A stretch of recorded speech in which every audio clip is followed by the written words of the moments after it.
And ఈ చిన్న పిల్లల్లో ఎక్కువ మంది ఫోన్ యూసేజ్ ఈ మధ్య బాగా పెరిగిపోయింది. సో, హ్మ్. పేరెంట్స్ గూడా ఏం చేస్తున్నారు, ఇచ్చేస్తున్నారు. సరే వాళ్ళనేదో సైలెంట్ జేయడానికో, లేకపోతే హ్మ్. ఎంగేజ్ జేయడానికి ఇచ్చేస్తున్నారు. ఇవి ఫ్యూచర్‌లో ఏమైనా మెంటల్ హెల్త్ ప్రాబ్లమ్స్‌కి దారి తీస్తుందంటారా? Very, very good question sir. In fact Covid time గురించి మీకు చెప్తాను. కోవిడ్ టైమ్‌లో అందరూ ఇంట్లోనే ఉన్నారు సార్. మీకు తెలియనిదేమో లాక్‌డౌను. ఆ టైంలో ఎంత అడిక్షన్ అయిపోయిందంటే సార్ పిల్లలకి మీకు I have to tell you few cases.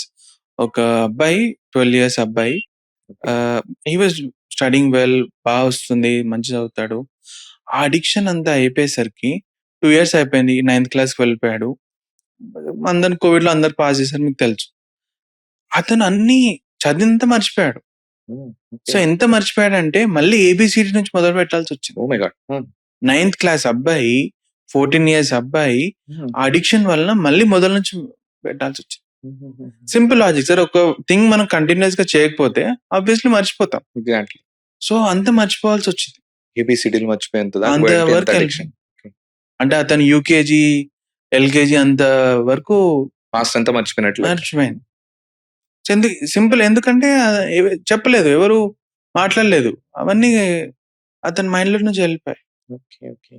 So, addiction అనేది అంత ఫేటల్ ఉండొచ్చు సార్. ఎస్పెషల్లీ డిజిటల్ అడిక్షన్ అంత ఫేటల్‌గా ఉండొచ్చు.